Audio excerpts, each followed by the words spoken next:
Here to discuss what it means when the sanctions will be lifted against Iran, we have Dr. Nicolas Guerrero of International Affairs Consulting.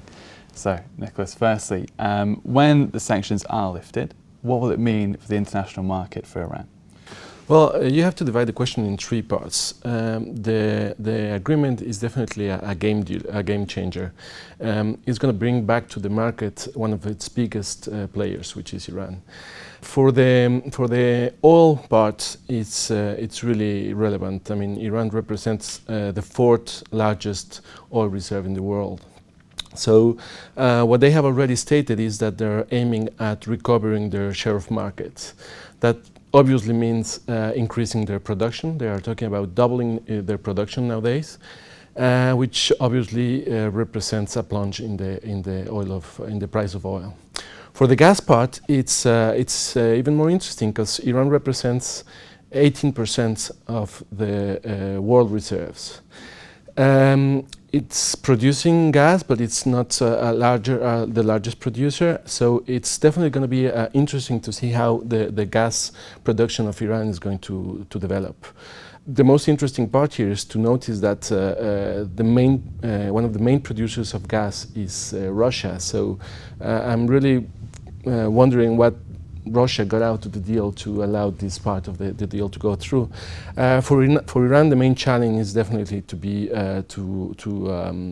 to comply with the expectations that this deal has created inside, to see whether it can bring to the population what they are expecting out of it.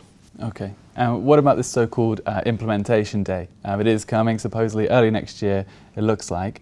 And you mentioned production being doubled as well. So what can we expect immediately afterwards? The implementation day is part of the agreement. You have to take into account that the agreement was the result of a very mediatized negotiation.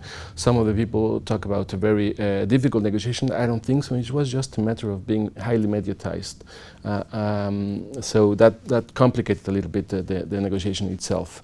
Of course, the issue and the specific topic and the specific case was complicated highly enough. But for the implementation to come into practice, you have to take into account how the path to get there. First of all, you have 5 steps before getting to the implementation day. First of all, was the UN Security Council ratifying or endorsing the agreement. That has already been done through a unanimously adopted UN Security Council resolution.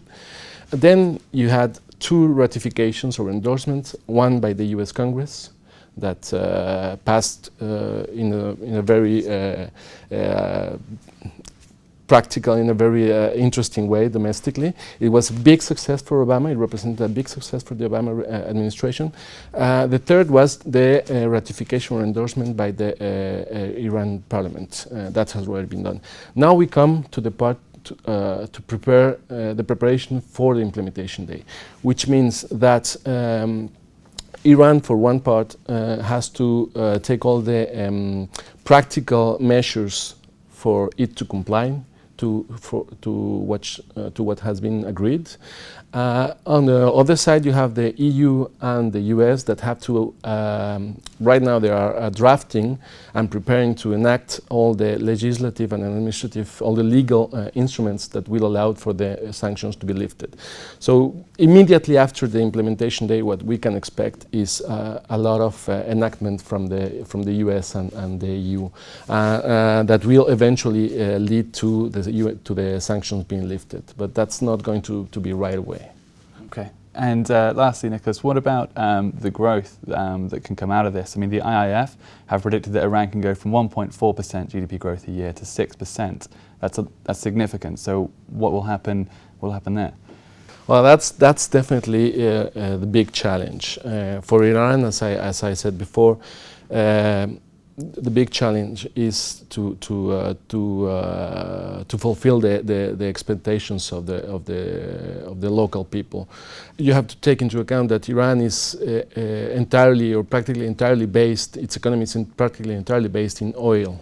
So the fact of doubling the oil production definitely means a lot to Iran. But at the same time, by the increase in production in oil and gas, the plunge in the prices is going to represent a huge challenge, because that's also going to the capacity of the Iranian government to comply with the expectation is going to be dependent on the amount of money that they get out of their production.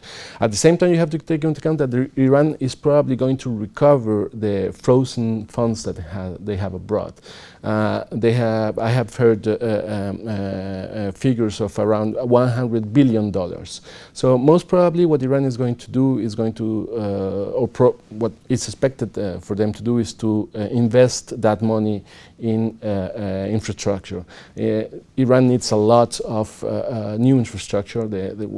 What it has right now is quite old, so that's probably one of the main parts. The challenge for Iran is also to find an equilibrium between the hardliners and the liberals. There's going to be a big fight in Iran in domestic politics, so that's the challenge for Iran.